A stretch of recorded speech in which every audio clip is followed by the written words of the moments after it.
So you see the picture behind me. The sun on the other side is illuminating the moon, and the moon is shining its moonlight on this side of the earth where it is night. Yeah. Moon has no light of its own.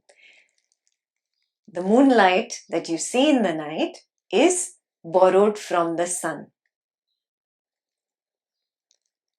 Just like that, our mind borrows light from the pure consciousness and it starts feeling conscious. Yeah? Now, there is no real light inside, okay? Now stop getting into imagination. This is what has confused lots of people. They close their eyes and they try to find a light now. Yeah, so it is just a way of explaining it to convey a meaning. It does not mean there is a light inside. It just means there is an intelligence at work. For example, gravity has its own intelligence. Yeah, it pulls you down. Yeah, come what may, you don't start flying off. It has its own intelligence. Simple thing, everything in life runs on a particular intelligence. Where is this intelligence? I can't see it. Where is it? It is all around. Everything is nothing but this intelligence. Yes, it is the same intelligence that runs this universe. That same intelligence runs this body-mind complex. Yeah. That intelligence was given the name Brahman or consciousness or awareness or knowingness. Very clear? That is the word knowingness. Yeah. Intelligence itself means knowingness. Yeah. And when somebody reaches that stage where he is constantly there in knowingness, he is called a jnani. Yeah? And we say in Hindi ki gyan prapt ho gaya, as in he has attained jnana. Understood from where the word has come? Yeah. So that is why I'm using the word knowingness from day one, because that's very easy to grasp for us. Yeah. Now, this knowingness which is there in this entire universe, there is no outside of this knowingness. Yeah. Like for a fish, the ocean is life. Nothing exists outside the ocean for the fish. It is the end after that. So there is no outside. It doesn't exist. Just like that, we all are in an ocean of life. And this ocean of life itself is this knowingness, this pure consciousness. Yeah?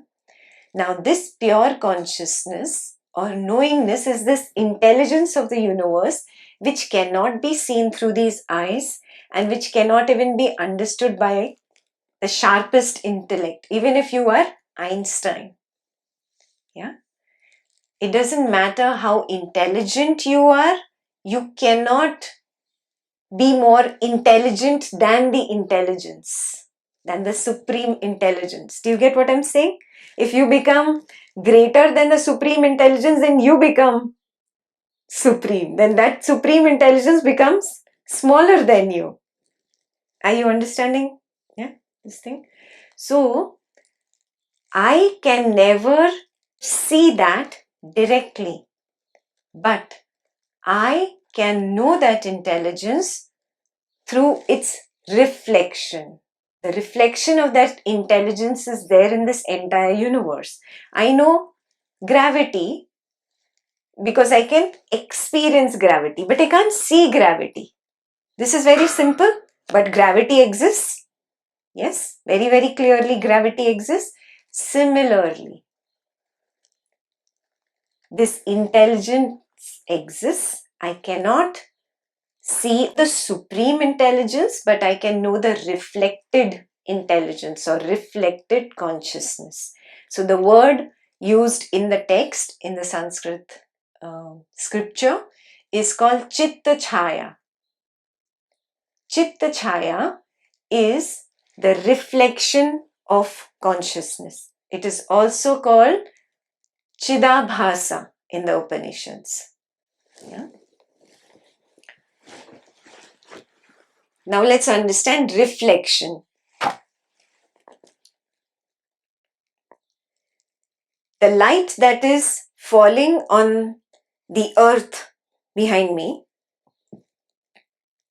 this is the night of this side of the earth is experiencing night.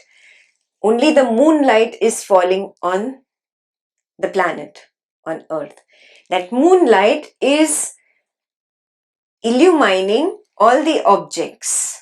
Yes, it might not be as bright as the sun, but still you can see things in that moonlight.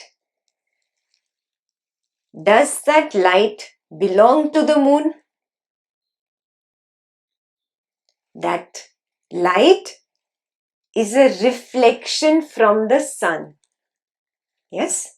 So if I were to hold a mirror here, okay, if I were to hold a mirror here, somebody's projecting a very strong light and I turn the mirror towards you. You're almost blinded by my light and you feel that the light is coming from me. You will not know that I am reflecting light from somewhere else. Is this very clear till here? Yeah? Our mind does the same thing. Yes, to be more specific, the buddhi, the intellect is like a mirror. Yes? It is like a mirror. And this buddhi or intellect is reflecting that light. And it starts feeling conscious. You will automatically graduate to experiencing the sun. You will. When you learn to recognize that this knowingness that I'm experiencing, this knowingness itself is seeing. The quality or the activity of seeing is not different from knowingness, not different from consciousness, not different from the state of bliss or the state of truth, sat.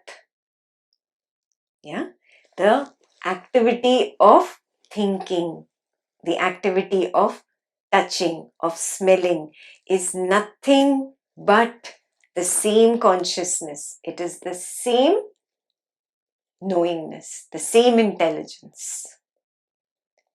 The moment you start seeing it in life, experiencing life that way, what happens? The ego starts weakening. Now, what is this ego really? So, in the text, they have divided this intellect, which is that mirror I spoke about. They have divided this intellect into ego, which is the predominant part, and the second is rest of the mind.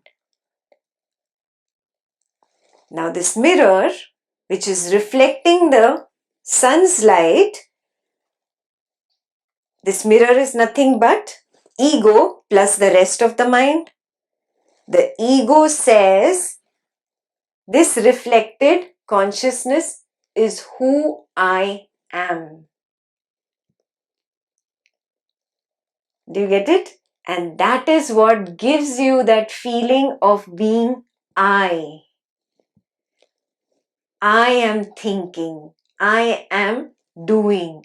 I am going. I am not going. The I in me is happening because this ego is doing tadatma is the word in the text. Tadatma is identifies. It identifies with this reflected consciousness and thinks, I am the consciousness. I am individual.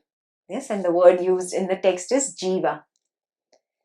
So it thinks that I am an individual consciousness. And that is where your sense of I has been born. Are you getting what I'm saying? Yeah. So is your I, vertical I, is that I real? No, it's a mithya.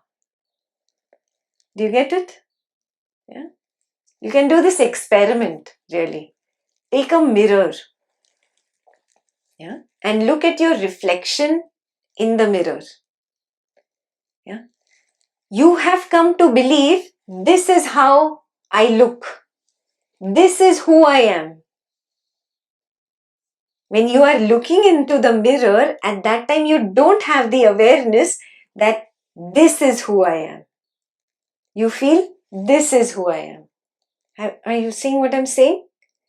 Yes, that's exactly what has happened with the ego.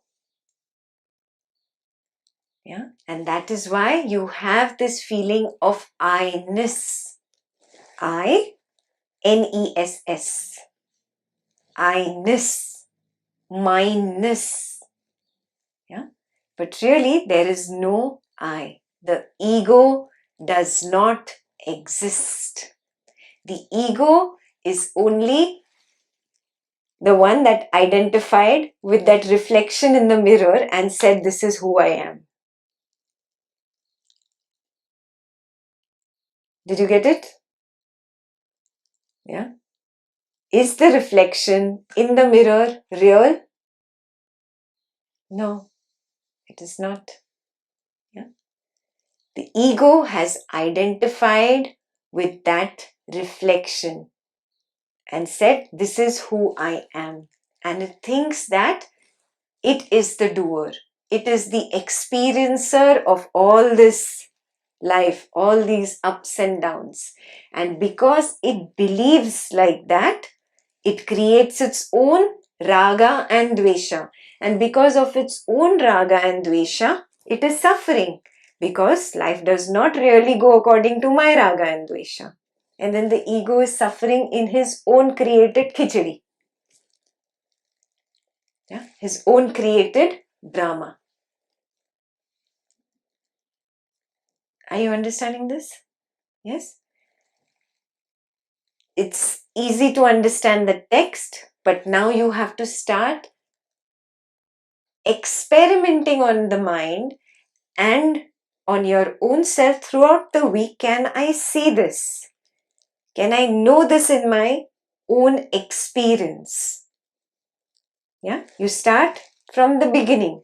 Am I the knower of the objects? Am I the knower of the thoughts in the mind? Can I be there in that knowingness? When you are there knowingly, now you go back out with whatever drama is happening and check really, is this perception of this different from knowing? It is the same.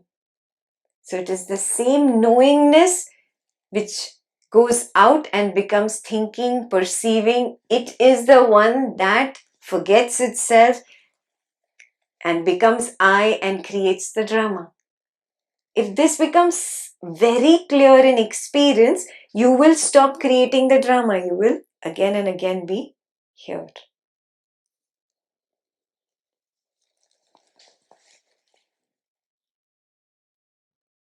Is that clear?